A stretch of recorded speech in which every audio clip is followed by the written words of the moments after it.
اور یہ ڈس انفارمیشن محرم کا چاند آتا ہے تو عزاداری سے ریلیٹڈ شروع ہو جاتی. کتنے اس وقت سائٹس ہیں جس میں آرٹیکلز ہیں، بلاگز ہیں یا ای میل سرکولیٹ کر رہے ہیں. جی وہ آنا محمد تو جناب زینب کے بیٹے ہی نہیں تھے، وہ جناب قاسم کا تو لاشعی پامال نہیں ہوا. جی وہ اہل بیت تو قید ہی نہیں ہوئے، صرف 3 دن یزید نے محل میں احترام سے رکھا پھر واپس کر دی. اتنی ساری باتیں، یہ ڈس انفارمیشن آپ کو پتا بھی نہیں ہوگا. ہمارے بزرگ نے حیرت سے ہائیں کہہ دیا، جو کہ کیونکہ واقعا یہ اس جنریشن کا مسئلہ نہیں، یہ ہمارے یوتھ کا مسئلہ. اور 2-4 ریفرنسز دیے جاتے، اس کتاب میں یہ لکھا، اس کتاب میں یہ لکھا. نہ یوتھ کے پاس اتنی کیپیسٹی یا کیپیبلٹی کہ وہ کتاب اٹھا کے چیک کریں، اور نہ ان کے پاس اتنی نالج کہ اگر کتاب میں لکھا بھی ہے تو یہ دیکھ لیں کہ اس کے نیریٹر کون ہے. دعائے توسل میں بہت یاد آ جاتا ہے کہ راوی کمزور ہے. حدیث کسا میں بہت یاد آ جاتا ہے کہ اس کا ایک راوی جو ہے ذرا ویک ہے.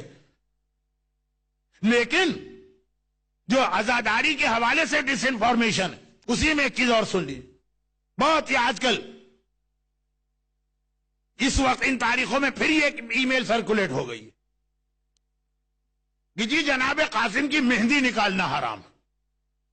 وہی ایک سلسلہ میرا ٹاپک چل رہا ہے، اس کے اندر یہ بات آ گئی.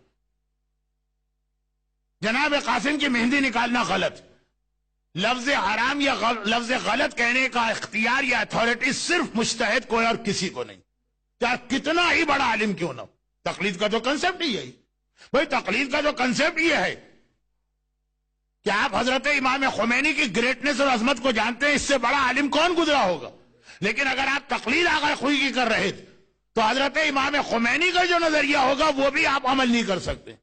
آغا خوئی جیسا مجتہد اور فقیہ 1400 سال کی شیعہ تاریخ میں شاید 2 یا 3 ان کے برابر گزرے.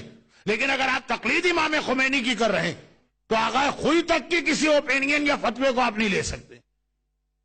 جو عام سے علماء یا حجت الاسلام لیول کے علماء، ان کی کیا حیثیت؟ کوئی ایسا مسئلہ آ جائے کنفیوژن والا، پہلے دیکھیں آپ کا مرجع کیا کہتے ہیں. اور یہاں پہ میں مرجع کی ورڈنگ پڑھ دوں اور اس کے ساتھ ایک چیز کی وضاحت کر دوں. فرماتے ہیں کہ اگر نسبت دے کے مہندی نکالی جائے تو صحیح نہیں، ورنہ مہندی نکالنا بالکل جائز. اب وہ سنیے نسبت. 2 باتیں اس میں کہہ دوں. ایک یہ کہ کیا انڈیا اور کیا پاکستان اور کیا اس افریقہ میں مہندی نکلتی ہوگی جیسی مہندی کربلا اور نجف میں نکلتی ہے، اور مراجع کرام کے گھر کے سامنے سے جو سڑک پر اس کا جلوس جاتا. ہمارے ہاں تو عزاخانے میں کچھ بچے مہندی لے کے آ گئے، عقیدت اور احترام کے ساتھ ہم نے نسبت کی وجہ سے اس کا احترام کیا، اور یقیناً لوگوں کا تجربہ ہے کہ دعا بھی جتنے جلدی ان 2-3 جگہوں پہ قبول ہوتی. لیکن وہاں جا کے دیکھیں نجف میں تمام مراجع کے گھر کے سامنے سے جو مہندی کا جلوس نکلتا، کیا شاندار وہ جلوس ہوتا، کتنے بڑے انداز سے اس کو منایا جاتا. ایک مرجع نے نہ اس پہ اعتراض کیا، نہ اس کو روکا، نہ اس کو بند کیا.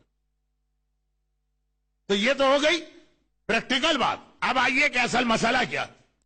یہاں 2 چیزیں ہیں جس کو لوگ مکس اپ کر دیتے ہیں. کربلا میں جناب قاسم کی شادی نہیں ہوئی تھی، یہ بات تو بالکل پروف، اور اس میں تمام مراجع کہتے ہیں کہ شادی ثابت نہیں.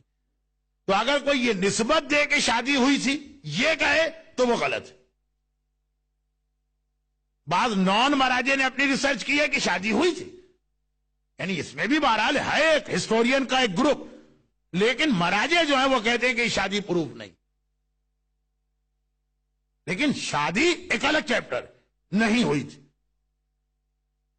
نہ تو کسی ہسٹری میں لکھا ہے، نہ ہی امام حسین کی کوئی ایسی بیٹی تھی جن کی شادی ہو سکتی تھی. فاطمہ کبریٰ تھی، وہ آلریڈی شادی شدہ تھی، بلکہ صاحب اولاد تھی. کربلا کے میدان میں حسین کی بڑی بیٹی کبریٰ اپنے شوہر حسن مثنی اور اپنے بیٹے کے ساتھ آئی تھی. بلکہ کربلا کا آخری شہید آغا حسین سے جسٹ بیفور وہ جناب فاطمہ کبریٰ کا بیٹا تھا جو اپنے نانا کے سینے پہ شہید ہوا.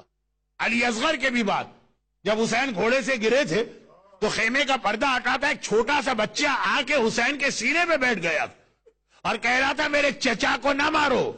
یہ فاطمہ کبریٰ کا بیٹا تھا. دوسری بیٹی امام مظلوم کی فاطمہ صغریٰ تھی جو مدینے میں. تیسری بیٹی سکینہ تھی. کہ نہ ایج شادی والی تھی، نہ ان کے بارے میں کوئی کہتا ہے کہ وہ شادی جناب قاسم کی ان سے ہوئی، تو اور تو کوئی بیٹی ہی نہیں تھی امام حسین کی. تو اول تو کسی ہسٹری میں شادی کا لکھا بھی نہیں ہے، اور دوسری جانب اگر کوئی شادی کرنا بھی چاہے تو کوئی بیٹی ہی نہیں ہے امام حسین کی، تو شادی نہیں ہوئی. مگر مہندی نکالنا اس کا اس سے کوئی تعلق نہیں. مہندی نکالی جاتی ہے ٹھیک اسی نیت کے ساتھ جس نیت کے ساتھ آپ تابوت اٹھاتے ہیں امام حسین کا. کربلا میں کیا امام حسین کا تابوت اٹھا تھا؟ نہیں اٹھا تھا. تو کیوں اٹھاتے ہیں تابوت؟